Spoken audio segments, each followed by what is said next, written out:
आप शुरू कीजिए। बोलो श्री प्राणनाथ प्यारे की जय। बोलो श्री सतगुरु महाराज की जय। संग ले आए हैं, संग ले जाएंगे, ईमान कायम रखना,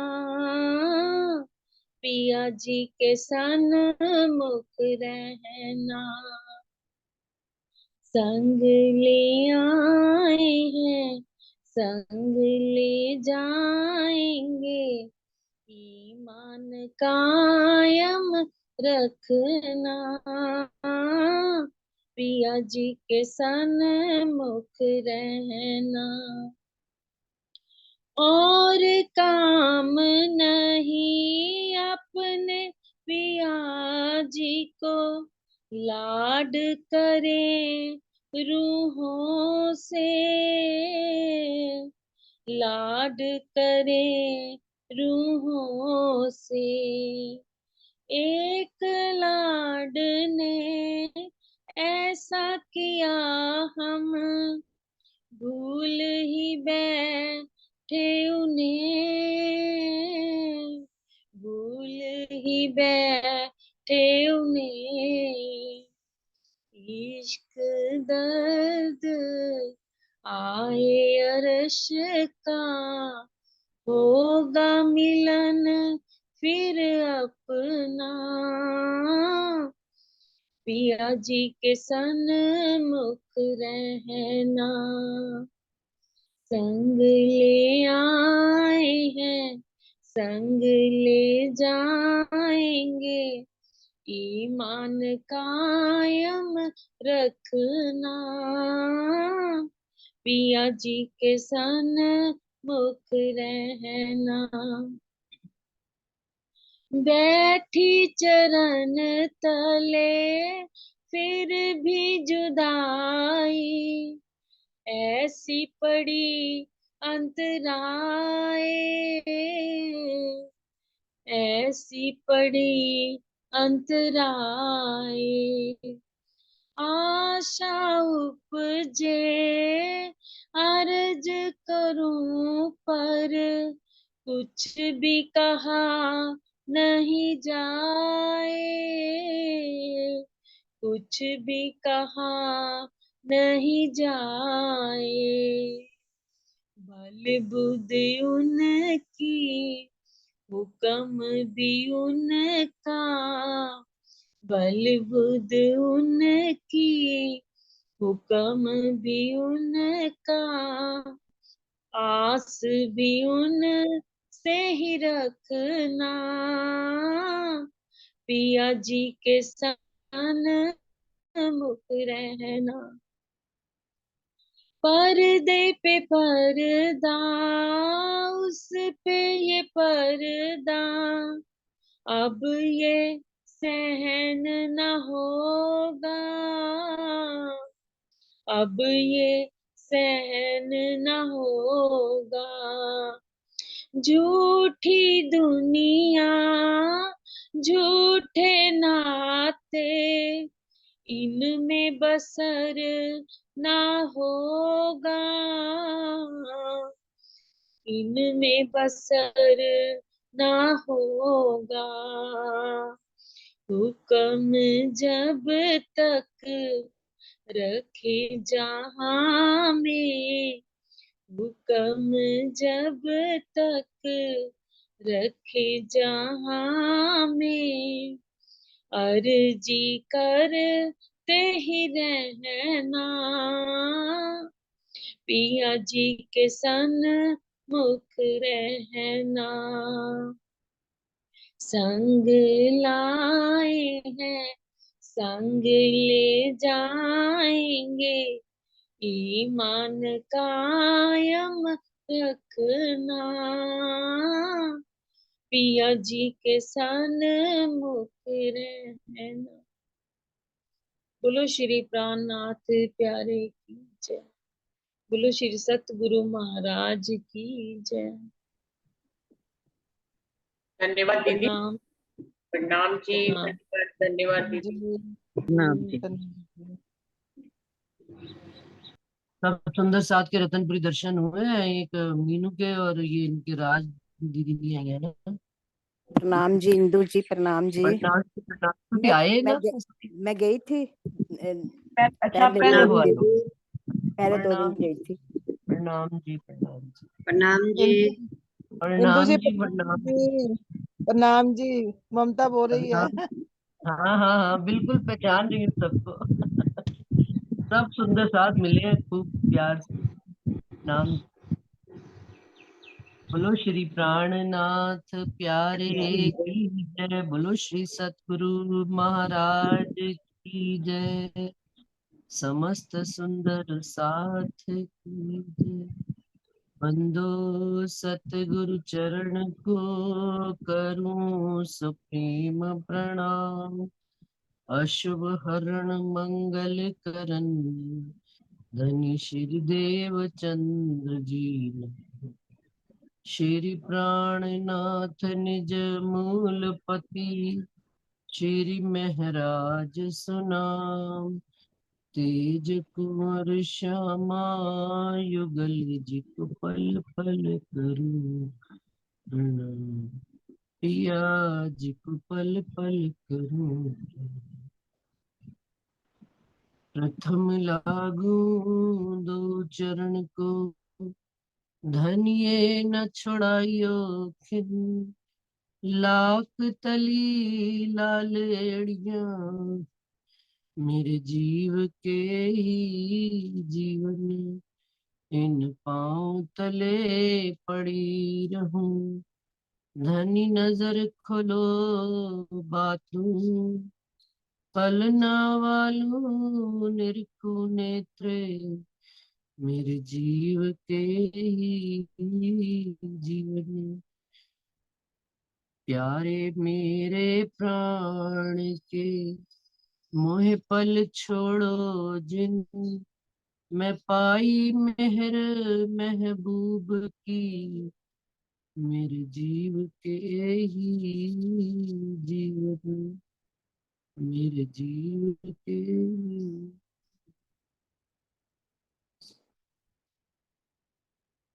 प्रणाम जी। समस्त सुंदर सा जी के चरणों में कोटान को प्रणाम जी।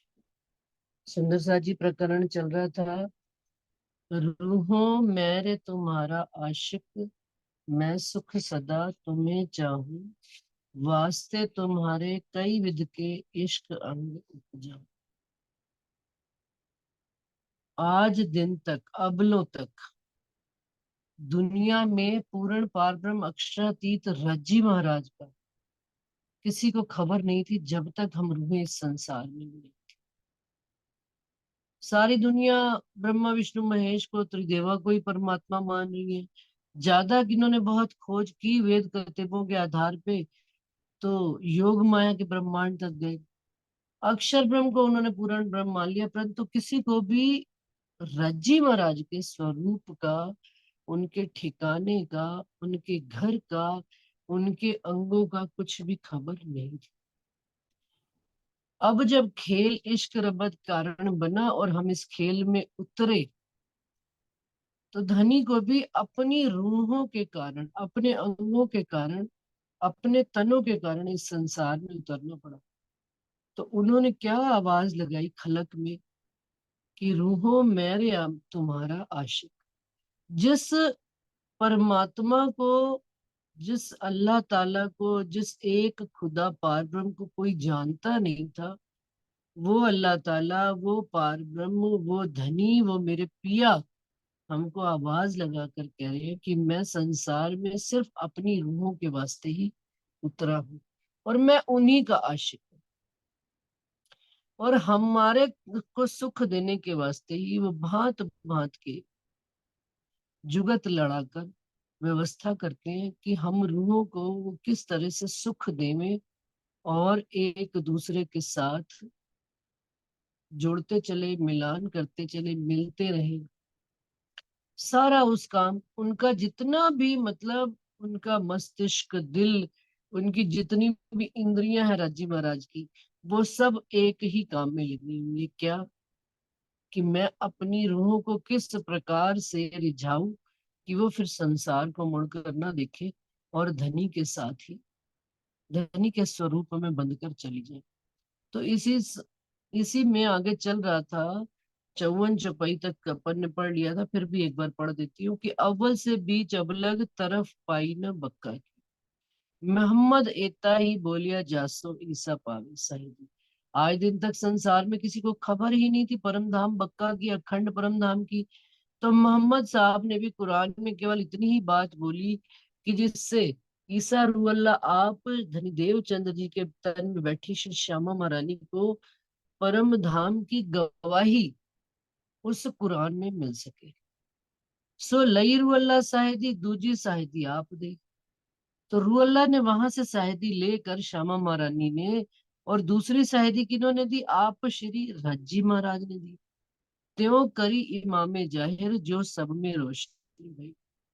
तो दोनों की राज्जी और श्यामा जी की जब गवाही आ गई तो इमाम मेहंदी श्री प्राणनाथ जी ने संसार में इस रोशनाई को, इनके प्रकाश को जाहिर कर दिया।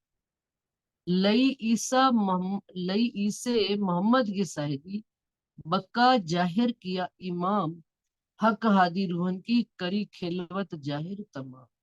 ईसा रूहल्ला श्यामा महारानी ने मोहम्मद यानी कि कौन से मोहम्मद? बसरी सूरत मोहम्मद की गवाही लेकर अखंड परम धाम जाहिर कर दिया, इमाम मेहंदी के स्वरूप को जाहिर कर दिया, रज्जी श्यामा जी और रूहों की जो खिलवत खाने की जो गुज लीलाएं थी उनको भी इस संसार में जाहिर कर दिया।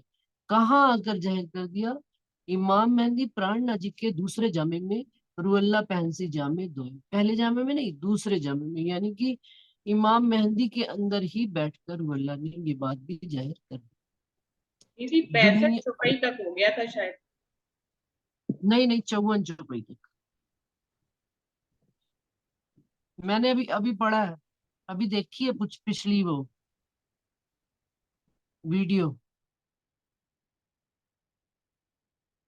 आ रही हूँ मैं 54 चौपाई तक आ रही हूँ। इन आखिरी दिनों इमाम बानी बोले न बक्का बिन, सो सिरले सुकन गिरोह ने कायम किए सबन। अब जब तीनों सूरतें जाहिर हो गई, बसरी, मलकी और हक्की, तो हक्की सूरत श्री प्राणनाथ जी ने महराज ठाकुर के तन में बैठकर इन आखिरी दिनों, प्राणनाथ जी के तो कोई दिन है ही नहीं, अव्वल से लेकर आज दिन तक वो आ ही रहे हैं, लेकिन आखिरी दिनों किनको? श्री महराज ठाकुर के, या हम ये कह सकते हैं वाणी के अवतरण के अंतिम दिनों में जब वाणी पूर्ण अवतरण हो रही थी तो सागर श्रृंगार परिक्रमा खिलवत बड़ा क्या मार्फत सागर, ये सारे प्रकरण उन्होंने कहा। बानी बोले ना बक्का बिन, अखंड की बानी के अलावा उन्होंने कुछ भी बात बोली नहीं।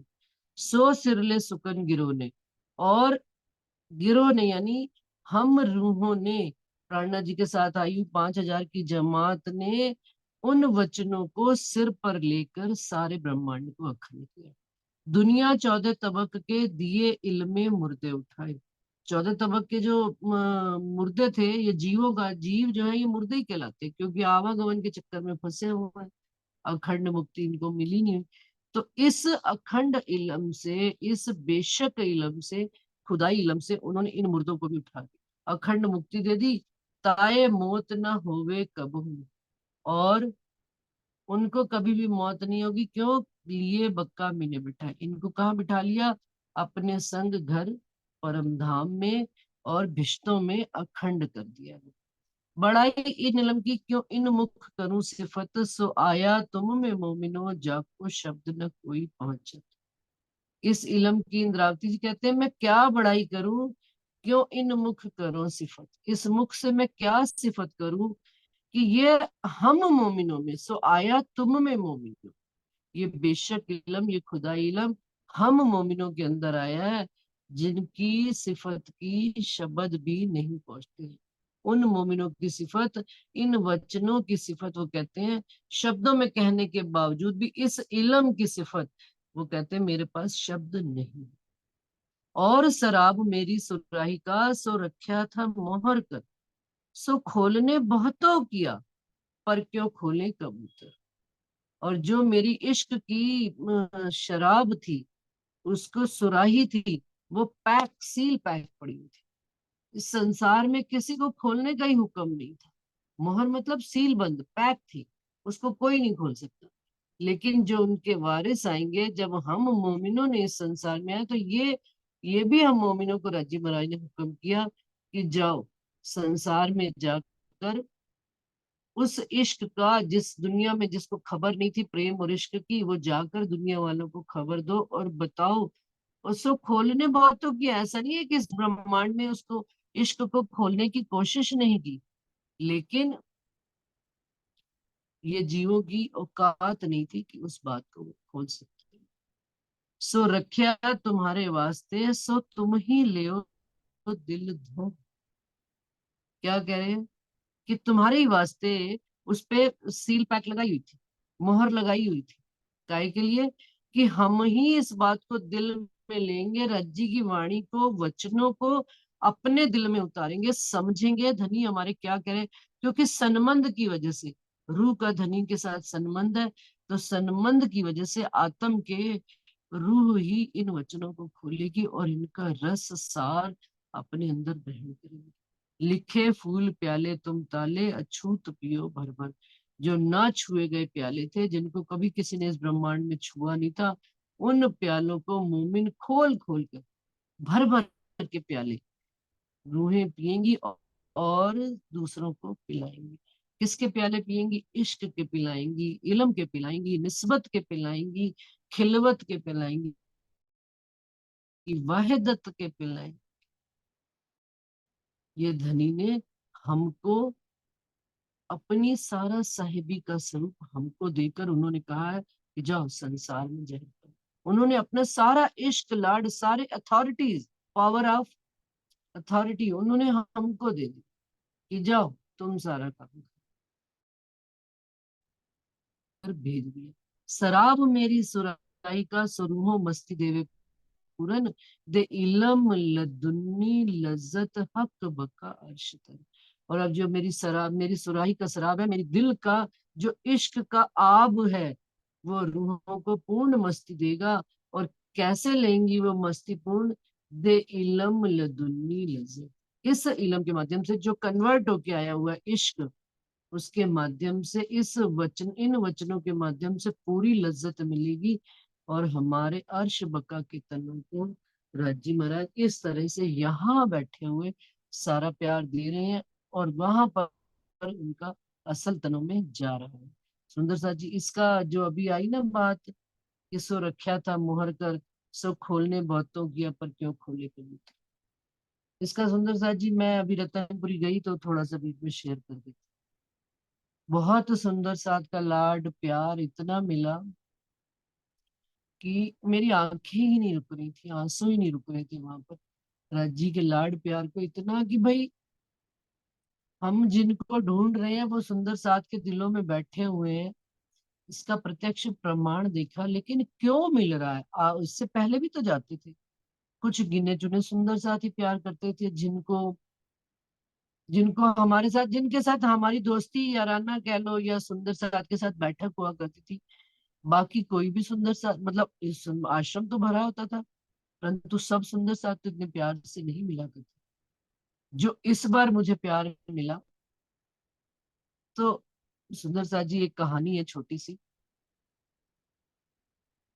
कि वो मैं वहां से लेकर आई हूँ कि राजी महाराज ने मुझे क्या दिया है, और हम क्या उस लायक थे या नहीं थे, ये अपन अपने आप इस कहानी से तय करते हैं। और शायद सुंदर साथ ने पढ़ी भी होगी, क्योंकि व्हाट्सएप पे आजकल सब आ जाता है। कि एक गरीब आदमी था, उसकी छोटी सी लड़की थी 5 एक साल की, तो उसके पास कहीं से उसको इनकम हुई, 500 रुपये उसको मिल गए।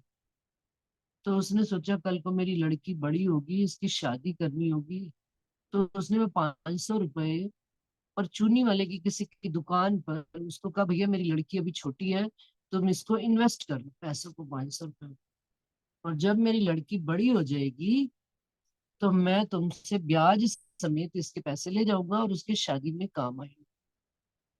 ठीक? उसने कहा ठीक है जी, हो गई बात है। पुराने जमाने में जवान पे ही काम चला करते थे। तो वो गरीब आदमी पैसा देकर उसको चला गया। चला गया, जब उसकी लड़की 16-17 साल की हुई, उसको याद आया कि पता तो करूं मेरे कितने पैसे हो गए हैं। वो उस आदमी के पास गया। वो तो आदमी मुकर गया, जो परचूनी वाला था, दुकानदार था, बहुत बड़ा दुकानदार बन चुका था और संपत्ति उसकी बहुत बढ़ चुकी थी। मैं, तू होता कौन है, कब तूने दिए थे, तू उसको, मतलब वो मुकर गया पैसे देने से। उसको याद होने के बावजूद वो मुकर। अब वो बड़ा परेशान हुआ, गरीब आदमी, क्या करूं। फिर उसके दिमाग में आया, चलो राजा को जाके शिकायत करता हूँ। उसने राजा को शिकायत करी जाके कि राजा साहब, ऐसे ऐसे मेरा किस्सा हुआ है महाराज, और मेरे पैसे वो आदमी दे नहीं रहा। तो महाराज की अभी सवारी निकलने ही वाली थी उस समय शहर से। तो उन्होंने कहा ठीक है, आजा बैठ जा। बड़ों की बातें बड़ी, जिनका हमको राज समझ में नहीं आता। तो महाराज ने उसको कहा कि चल, मैं तेरा अभी अभी हाथों हाथी फैसला करा देता हूँ। सवारी निकल रही है शहर में से, तो मेरे साथ साथ सवारी में चल। उस सवारी के साथ साथ शामिल हो गए। अब जब राजा ने देखा, दूर से दिख गई उसको कि वो परचूनी की दुकान आ रही है, जिसको इसने पैसे दिए थे, वो गरीब आदमी साथ साथ ही चल रहा था। तो उन्होंने उसको कहा कि इधर आ। वो राजा के पास आया, महाराज के पास। तो आजा मेरे साथ बैठ जा। और उन्होंने उसको अपने सिंहासन पे, जो क्योंकि सवारी निकल रही थी, यात्रा में वो जा रहे थे, तो मतलब महाराज बड़े सिंहासन पर बैठे हुए थे। उन्होंने उस व्यक्ति को उठा के अपने नीचे से, जमीन से चलते उसे उठा के अपने संग बिठा लिया। और जब संग में बिठाया तो सारे हैरान रह गए। वो आदमी भी बेचारा बड़ा हैरान परेशान कि ये तो मेरा फैसला करने लगे थे और बिठा मुझे अपने साथ लिया, लेकिन खैर में कुछ बोला नहीं। क्यों? क्योंकि उनकी साहिबी का ख्याल था और उन्होंने कहा मैं तुझे तेरा हिसाब करा दूंगा, तो वो चुप कर गए। अब राजा की सवारी जो है उसके दुकानदार के आगे से निकली। दुकानदार के आगे से निकली तो राजा सबको हाथ हिला हिला के भाई हेलो हाय कर रहे थे। अब उस दुकानदार के भी आगे से निकली तो उन्होंने हेलो हाय करी, और भाई सब ठीक ठाक है, बस इतना ही था। और गाड़ी, राजा की जो सवारी थी वो आगे निकल गई। जो उनका वो था, गाड़ी उनकी वो आगे चली। अब गाड़ी आगे चली गई थोड़ी सी, तो राजा ने उसको कहा चल भाई अब उतर जा, तेरा काम हो गया। बड़ा हैरान हो गई बात कि मेरा काम हो गया। ना उन्होंने उसको कुछ कहा। मैंने तो सोचा था गाड़ी उसके आगे से निकलेगी, उसको कुछ कहेंगे, और कह रहे तेरा काम भी हो गया। क्या? हाँ हाँ, मैं कह रहा हूँ जा, तेरा काम हो गया, जा उस अब चला जा, पैसे और दे दिए थे।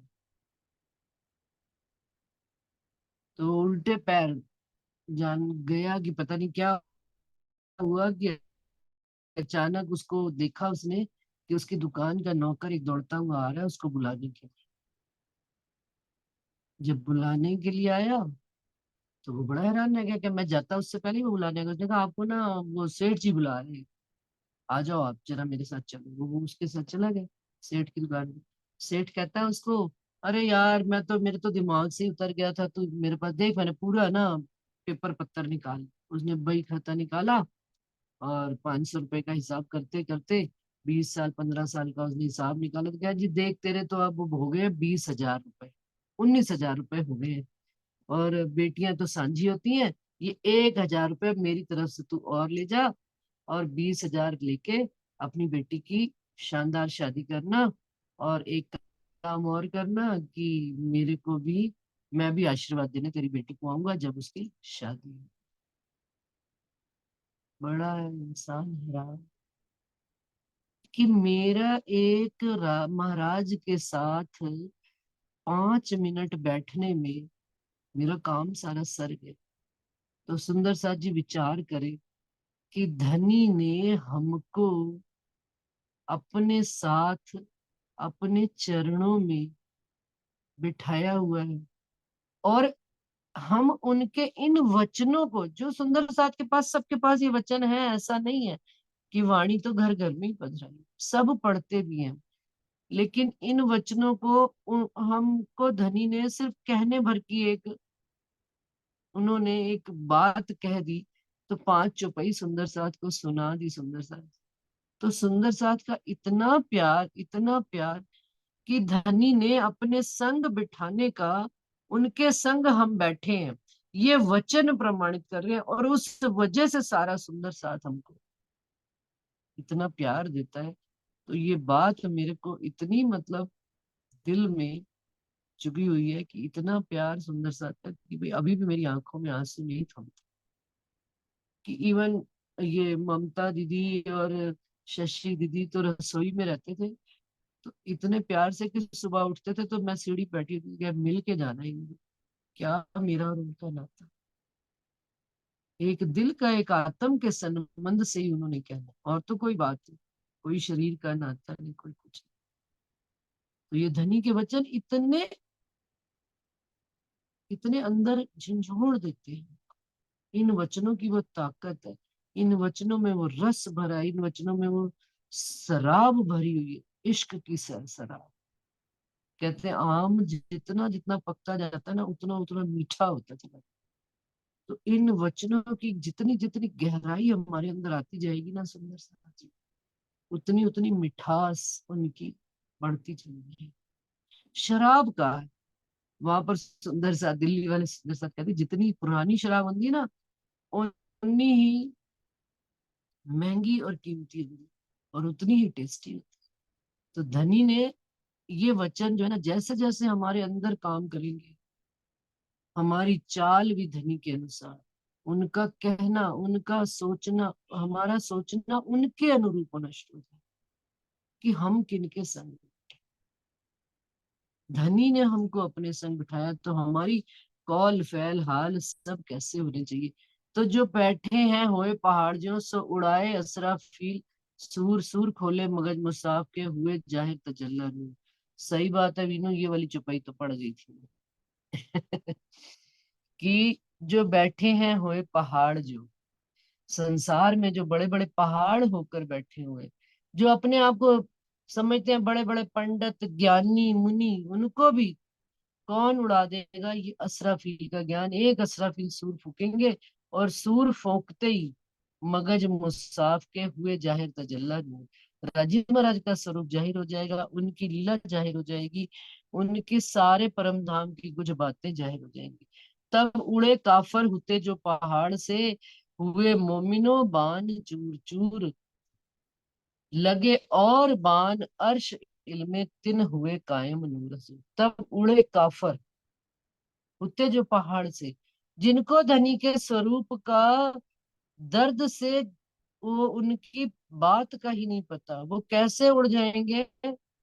पहाड़ के संसार में पहाड़ जैसे बने हुए हैं, जो दुनिया के देखते नहीं है कितने कितने महाराज बने हुए हैं दुनिया में, ये अभी जो आ रहे हैं बाबा बागेश्वर जी और ये और वो, जिनको पार ब्रह्म की कोई खबर ही नहीं है। ये जो बड़े बड़े पहाड़ जैसे बने हुए हैं, एकदम से रुई की भांति उड़ जाएंगे। कैसे? मोमिनों के बाणों से ये चूर चूर हो जाएंगे। और बाण अर्श के इलम से, इस वाणी से वो कहते हैं जब बाण लगाएंगे, तिन हुए कायम नूर हुजूर, और वो धनी के सामने तिन हुए कायम अखंड मुक्ति को प्राप्त हो जाएगी। जो लिखी सिफतें फुरमान में, सो सब तुम अर्श रूहन, और सिफत तो हो वही जो कोई होवे वाहिदत में। सारी सिफतें राजी महाराज ने, फुरमान भी कौन कौन सा आया हुआ, 3 तरह के फुरमान। भाई एक कुरान को भी फुरमान कहा गया, वेद पक्ष को भी फुरमान कहा गया। अब असल फुरमान जो ये वाणी हमारी आई है, किनकी लिखी हुई है सिफतें, सब जगह वेद कतेब और वाणी में भी हम मोमिनों की सिफतें लिखी हुई है। और वो कहते हैं और सिफत भी किसकी लिखी है, जो कोई होए वाहिदत भी, वाहिदत के अंग ही हम कहलाते हैं, तो हमारे बगैर उनकी वो किनकी सिफत लिखेंगे। 14 तबक पढ़ पढ़ गए किन खोली नहीं किताब, इशारते रमूजे क्यों खुले देखो किन खोलाई दे किताब। कि सारा दुनिया ग्रंथ पढ़ पढ़ के चले गए, वाणी भी कईयों के हाथ में लगी सुंदर साजी।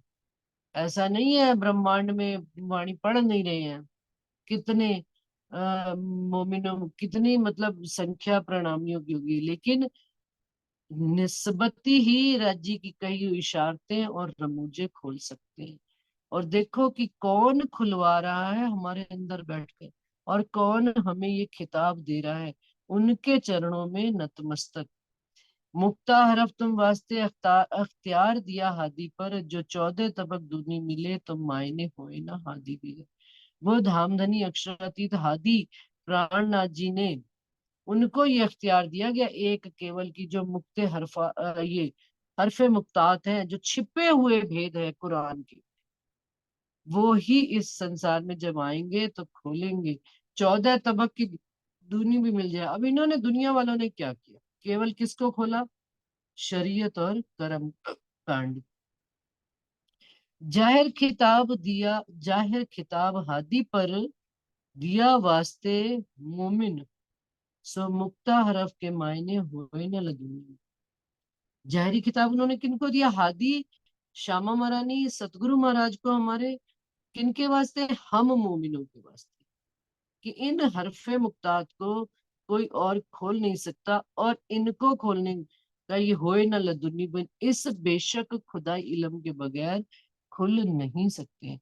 सो दिया लदुनी तुमको, अब वो बेशक इल्म, वो निज बुद्धि का ज्ञान किसको दिया, राजी महाराज ने, हम मोमिनों को दिया। और कहा कि जाओ तुम खोलो मुक्ता हरफ। सुंदर सा जी याद आता है प्रसंग बीतक साहब का एक, कि लालदास जी ने उनको कह दिया था, रज्जी महाराज के स्वरूप की पहचान करा दी थी नूर मोहम्मद को। तो नूर मोहम्मद घर में जाके बैठ गए कि भाई, पूर्ण पार ब्रह्म खुदा की खुदाई तो, खुदा की सिफत तो खुद सिर्फ खुदा करेगा, उनका बयान कोई और कर नहीं सकता। तो लालदास जी ने उनको बता दिया था, वर्णन कर दिया था। अब लालदास जी भी घबरा गए, शिव जी के चरणों में गए कि भाई ये मेरे से तो गलती होगी। तो लालदास, तो प्रार्थना जी ने कहा नहीं, कोई घबराने की बात, चुप करके बैठो। अब वहां पर जाने, एक तो काम कर दिया, अब आगे जाने की जरूरत नहीं है, उसके पास आएगा तो अपने आप आएगा। धनी की इन वचनों ने, बेशक वाणी के वचनों ने, बेशक इल्म ने काम कर दिया है, आना होगा तो वो अपने आप आएगा। 3 दिन नहीं पड़े, वो रोते हुए प्राणनाथ जी के चरणों में आ गए। तो क्या कहते हैं, मैं अर्श किया मैं दिया लदुन्नी तुमको, तुम खोलो मुक्ता हर। हमको ये पावर दी है राजी महाराज ने कि जाओ संसार में जाकर खोल दो। मैं अर्श किया दिल मोमिन, हुक्म था तो लालदास जी ने खोला था ना। और मैं अर्श किया दिल मोमिन, क्योंकि मैंने ही मोमिनों के दिल में अर्श करके बैठा हुआ हूँ, जाकी पाई ना किन तरफ। जिस दिल की दुनिया वालों को खबर नहीं, उस दिल में आकर राजी महाराज बैठे हो। ए जाहिर तुम्हारा माजजा, दुनिया करामात मांगती है, दुनिया चमत्कार मांगती है, मोमिन चमत्कार मांगते हैं। कहते हैं ये जाहिर में तुम देख लो अपने आप को, सीधा सीधा चमत्कार है क्या। पढ़े हरफ कर पढ़ते थे, ये भेद हक हादी रूहों बीच खिलवत का जी। खिलवत की जो बातें केवल पढ़ा करते थे, आज हम उस खिलवत खाने में स्वयं को बैठकर उन बातों का ब्यौरा करते हैं, उनका भेद जानते हैं। धनी ने, हम ये भी अब जानते हैं कि ये मांगने मांगने और मंगाने का खेल धनी नहीं किया। क्यों? क्योंकि वो अपना लाड और इश्क और साहिबी दिखाने के लिए हुआ। सो रख्या तुम्हारे वास्ते एक खोलो तुम मिल, दूनी पावे ना इन तरफ को, सो बीच अर्श तुम्हारे दिल। सो रख्या तुम्हारे वास्ते, किनके वास्ते ये छुपा के रखी हुई बात थी, हम मोमिनों के वास्ते। नहीं तो पता कैसे लगता है अगर संसार दुनिया वाले भी एक बात को खोल लेते, और हमारे आने ना आने का दुनिया में खबर ही नहीं। जैसे घर में होती है तिजोरी पड़ी है, अब मान लीजिए कि मैं कहीं गई हुई हूँ, तिजोरी में ताला लगा हुआ, चाबी केवल मुझे ही पता है, घर में कितने भी जने आ जाते, कोई भी आता है, मम्मी पैसे चाहिए, पैसे चाहिए, मम्मी का है, मम्मी का है, भाई कहाँ गई, फोन होने शुरू हो जाते हैं। क्यों? क्योंकि चाबी तो मम्मी के पास। तो वो चाबी, वो कहते ये खोलो तुम मिल। जैसे और इसका एग्जांपल सुनाओ। चलो घर की चाबियां तो फिर भी सबको पता रहती होंगी कहाँ कहाँ रखी हुई है। जैसे लॉकर होता है बैंक में, लॉकर गए, अब जिसके नाम का लॉकर अलॉट है वही खोल सकता है, दूसरा खोल नहीं सकता। राजी महाराज ने इस तरह से ये बात करी है कि उन्होंने जितने भी भेद डाले फुरमान से लेकर आज दिन तक, वो भेद कोई और खोल नहीं सका। खोला किन्होंने? वो उन्होंने हमारे कारण ही उनको लॉक करके रखा हुआ था कि जब मोमिन आएंगे स्वप्न की बुद्धि वाले तो खोल ही नहीं पाएंगे, जागृत बुद्धि से भी नहीं खुलेगी। जब तक निज बुद्धि का ज्ञान नहीं आएगा ये बातें नहीं खुलने वाली मोमिन। संसार वालों, मोमिन तो खोल ही लेंगे, मोमिन तो चुटकी बजाते खोल लेते हैं अपने घर की बात। भाई राजी महाराज यहाँ पर ये बात कह रहे हैं, इसमें ये राज छिपा है। सो बीच अर्श तुम्हारे दिल, हक बका मता जाहिर करया, किया पर ये समझा नहीं कोई, कया हरफे के बयान में बिना ताले ना पहचान हो। कि हक बका मता जाहिर किया, किनको कैसे जाहिर किया? राज्य को जाहिर किया, अखंड परम धाम को जाहिर किया, वहां की बुद्धि को जाहिर किया, परंतु ये बात संसार में कोई समझा नहीं। कया हरफे के बयान में, एक एक हरफ, हरफ का क्या मतलब? एक एक शब्द के बयान में ताला लगाया हुआ है। और चाबी क्या है? ये तारतम कुंजी। कुंजी किसको कहा गया? तारतम को कहा गया। तारतम के तारतम इस निज बुद्धि के ज्ञान को चाबी मोमिन लगाएंगे और ताले खोलेंगे। ताला द्वार ना कुंजी खोलना, दिल आए अर्श कर बैठे आप। कि ना कोई ताला है, ना कोई द्वार है, ना कुछ खोलना है, लेकिन दुनिया वालों के लिए सब कुछ है। ये बयान पुकारे जाहिर, इत पहुंचे न दूनी शहूर। ये उन्होंने संसार में ऐलान कर दिया कि यहाँ दुनिया का शहूर, दुनिया की बुद्धि, दुनिया का विचार पहुंच ही नहीं सकता। वो बुद्धि क्या पहुंचेगी जिस बुद्धि में एक पल में ये बात है, दूसरे पल में दूसरी, तीसरे में तीसरी बात। उस बुद्धि से ये बातें खुल नहीं सकती। ये हादी जाने या अर्श रूहे, ये आप श्यामा महारानी या हम रूहे जाने, हक खिलवत का मजबूर। जिन्होंने बैठकर उस हक खिलवत में, खिलवत खाने में बैठकर धनी के साथ इश्क रबद किया है, वही इन भेदों को जानते हैं। कहते ना, जिदा घर है उये तो उस घर में जानेगा। हमारा घर था, हमने धनी से बातें करी हैं, हम ही इस बात को इस संसार में खोल रहे हैं। और राजी महाराज ने हमारे ही दिल में अर्श करके बैठे हुए। तो सरकार ये चौपाई बहुत बार सुनाते थे कि जिनको सुख इतका नहीं उनको सुख उतका भी नहीं, जिनको सुख उतका है उनको ही सुख इतका। क्या मतलब? हो सकता है आगे पीछे हो गई हो, उनकी अपनी बनाई चुपाई हो, मुझे नहीं पता कहाँ से उन्होंने सुनाते थे। लेकिन जो परमधाम में बैठे हुए वही यहाँ पर सुख ले रहे हैं सुख के साथ। जो बैठे नहीं वो सुख कैसे ले पाए? और जो यहाँ पर जीव है ये कहे कि हम उस घर के हैं, वो जा नहीं सकते। जीव ईश्वरी ब्रह्म जो भी है, अपना दावा, अपनी धनी के प्रति ईमान, पूर्ण दृढ़ता से ब्रह्म सृष्टि होने का पूरा दावा लेना, ये अगर श्रृंगार